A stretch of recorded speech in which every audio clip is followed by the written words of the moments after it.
Student, मैं DV sir आज आप लोगों के लिए लेकर आया हूँ क्लास 11th का फिजिक्स। और क्लास 11th के फिजिक्स में जो लेसन आज हम पढ़ने वाले हैं वह है आपका बीमीय विश्लेषण। ठीक है ना, डायमेंशनल एनालिसिस है इस पाठ का नाम। इस लेसन में बीमा क्या है, बीमाओं का उपयोग क्या है, ठीक है, ये दो पोर्शन हैं जो इस पूरे लेसन में आपको पढ़ना है। तो आइए वीडियो प्रारंभ करते हैं। इसमें देखिए सबसे पहला जो वर्ड से जुड़ा हुआ है वह बीमी। बीमी से मतलब वर्ड है आपका बीमा क्या है, ठीक है।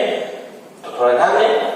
देखिए किसी भौतिक राशि की बीमाएं वे घातें होती हैं जो उन राशियों के मात्रकों को व्यक्त करने के लिए उनके मूल मात्रकों के ऊपर हम क्या करते हैं, चलाते हैं, ठीक है ना। जैसे में आप ये जानते हैं इसमें कार्य बराबर आपका होता है बल अगुणे क्या होता है आपका विस्थापन, ठीक है। ये आप जानते हैं क्लास 9th में भी पढ़ा होगा, ठीक है।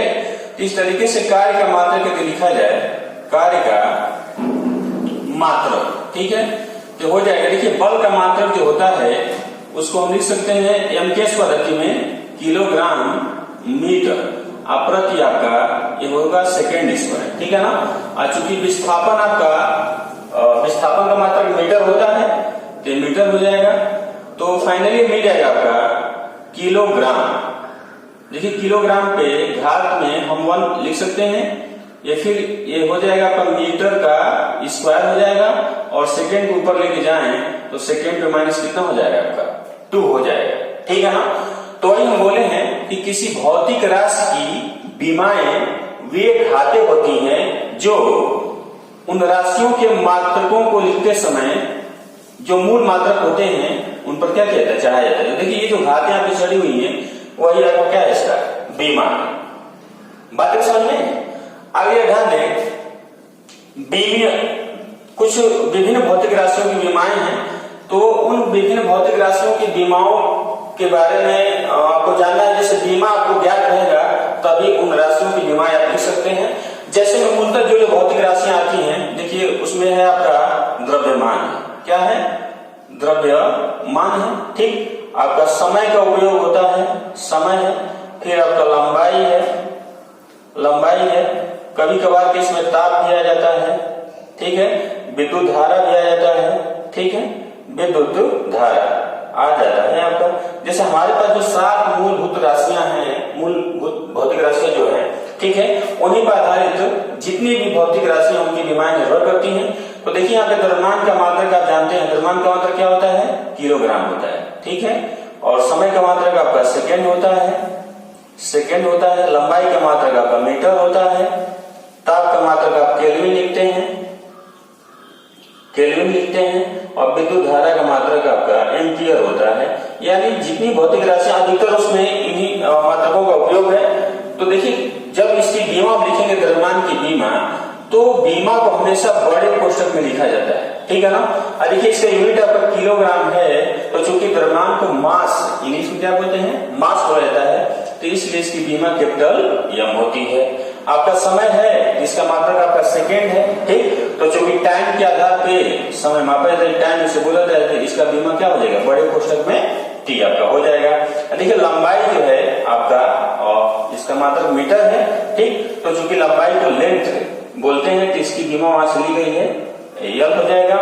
ताप का मात्रक केल्विन होता है। तो देखिए इसकी जो बीमाएं होती हैं आप 2 प्रकार से लिख सकते हैं, या तो आप थीटा लिखिए, ठीक है, या बड़े कोष्ठक में केल्विन भी लिखा जा सकता है, ठीक है ना। इसी प्रकार से आपका विद्युत धारा है, तो विद्युत धारा का मात्रक आपका एम्पियर होता है, तो इसकी बीमा जो होती है वो क्या होती है, कैपिटल ए आपका होता है, ठीक है। तो इसमें मुख्य चीजों में क्या था कि किसी भी भौतिक राशि की बीमा जब आप लिखेंगे तो बड़े कोष्ठक में, ठीक है, उसकी बीमा को क्या करेंगे आप, प्रदर्शित करेंगे। बात समझ में आइए जरा कुछ चीजों को जानते हैं। बीमीय सूत्र क्या है, ठीक है। तो ध्यान दें। देखिए किसी भी भौतिक राशि का बीमीय सूत्र वह व्यंजक होता है जो यह प्रदर्शित करता है कि कोई भौतिक राशि किन किन मात्रकों पर निर्भर करती है। बातें समझ में क्या बोले हैं कि किसी भौतिक राशि का जो बीमीय सूत्र होता है वह एक ऐसा व्यंजक होता है जो यह प्रदर्शित करता है कि वह भौतिक राशि किन किन मात्रकों पर क्या करती है, निर्भर करती है। ठीक है ना। जैसे में मान लीजिए हम बल बराबर लिख रहे हैं, बल बराबर आपका होता है द्रव्यमान गुणे त्वरण। क्या होता है? द्रव्यमान गुणे त्वरण आपका होता है। ठीक है ना। तो इस तरीके से बल का पहले मूल मात्रक लिख लीजिए, तो उसके आधार पर विमाएं हम लिखेंगे। बल का जो मात्रक आपका होता है वह आपका हो जाएगा, इसका किलोग्राम होगा, किलोग्राम ये होता है मीटर पर सेकेंड स्क्वायर त्वरण का मात्रक, तो हो जाएगा मीटर और सेकेंड पे आप लिख सकते हैं -2। ठीक है ना। तो देखिए बीमा इसके हम कैसे लिखेंगे, जब इसकी बीमा लिखेंगे हम, यानी बल की बीमा, बल की बीमा जब हम लिखेंगे तो देखिए बड़े कोष्ठक में किलोग्राम है, तो चूंकि द्रव्यमान है ये कैपिटल एम हो जाएगा। इस पे घात 1 है तो इस पे चूंकि घात में 1 है तो उस पे घात चढ़ाते नहीं है। और मीटर का आपका यल हो जाएगा और सेकेंड का टी होगा, इसके घात में आपका -2 है तो ये हो जाएगा। तो जो बल की बीमा है वो आपका m/t-2 आपका होता है। ठीक है। तो हम यही बोले बीमीय सूत्र में कि बीमीय सूत्र एक ऐसा व्यंजक होता है जो यह प्रदर्शित करता है कि कोई भौतिक राशि किन किन बीमाओं पर क्या करती है, निर्भर करती है। तो देखिए बताइए जो भौतिक राशि का बल है वह द्रव्यमान की बीमा पे निर्भर करती है, लंबाई की बीमा पे निर्भर करती है और समय की बीमा पर क्या करती है, निर्भर करती है। बात समझ में। तो इस तरीके से आपके किताब में बहुत सारी भौतिक राशियों की बीमाएं हैं। ठीक है। तो देखिए बीमा लिखने के लिए सबसे पहला तो चीज ये आपको आवश्यक होना चाहिए कि उसका सूत्र पता होना चाहिए। ठीक है। सूत्र के आधार पर उसका मात्रक पता होना चाहिए, उसका क्या होना चाहिए, मात्रक है, मात्रक पता होना चाहिए। बात समझे। तो जो उसका मात्रक आप यमकेश पद्धति में जब लिखेंगे तो उसी के आधार पर उसकी बीमा आप क्या कर सकते हैं, लिख सकते हैं। ठीक है। जैसे आइए हम एक बीमा निकाल के आपको दिखाते हैं।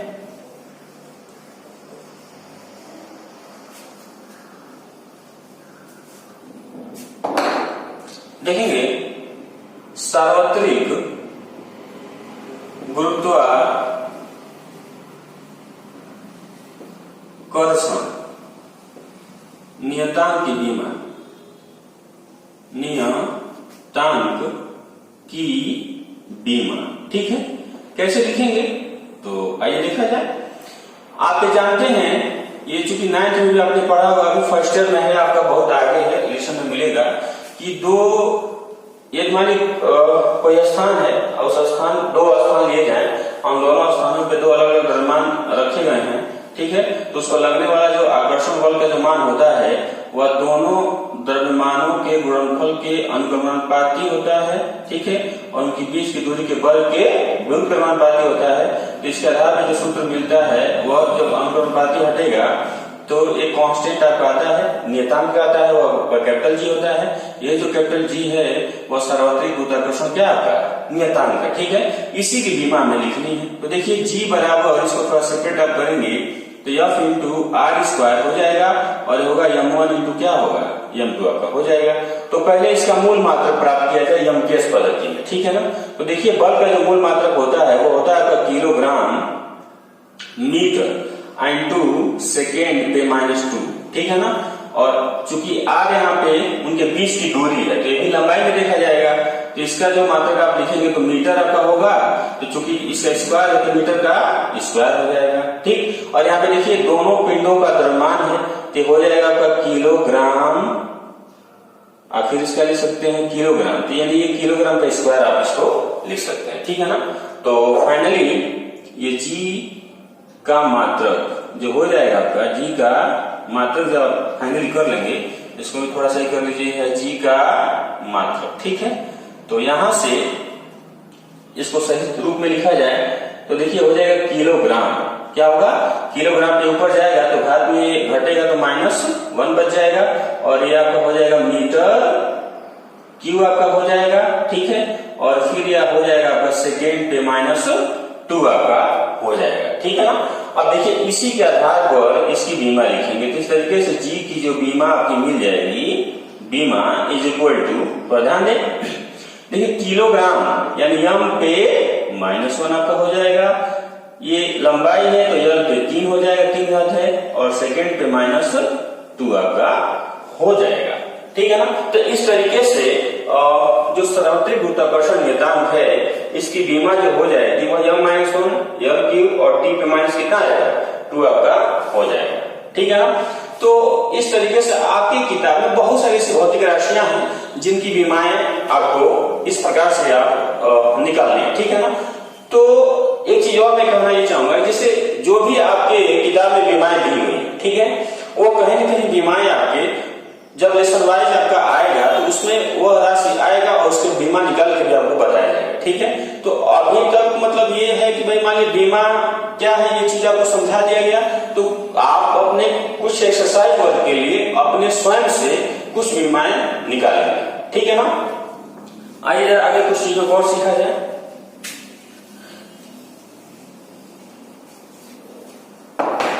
देखिए इसमें आता है बीमाओं का उपयोग सबसे महत्वपूर्ण है। बीमाओं का उपयोग, बीमाओं का उपयोग। ठीक है। तो इन बीमाओं के उपयोग में जो पहला उपयोग है वह यह है कि एक मात्रक पद्धति से दूसरे मात्रक पद्धति में बदलना, दूसरे मात्रक पद्धति में बदलना। ठीक है ना। बदलना कैसे बदला जाता है तो इसका एक प्रोसेस है, आइए समझ लीजिए जरा। मान लीजिए कोई भौतिक राशि है, ठीक है, उस भौतिक राशि की प्रथम और द्वितीय पद्धति में, मान लीजिए कोई भौतिक राशि P हमने ले लिया, ठीक है, तो इस भौतिक राशि की प्रथम और द्वितीय पद्धति में जो आंकिक मान है क्रमशः n1 है और क्या है n2 है, और इनके जो मात्रक हैं वो क्रमशः u1 है और क्या है आपका u2 है।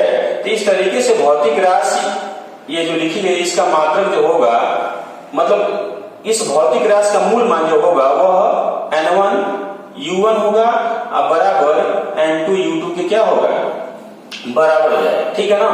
जहां आप देखिए जो u1 है वह आपका m के घाते m1 के घाते हो जाएगा और l1 के घात आपका b हो जाएगा और t1 के घात आपका c हो जाएगा। ठीक है।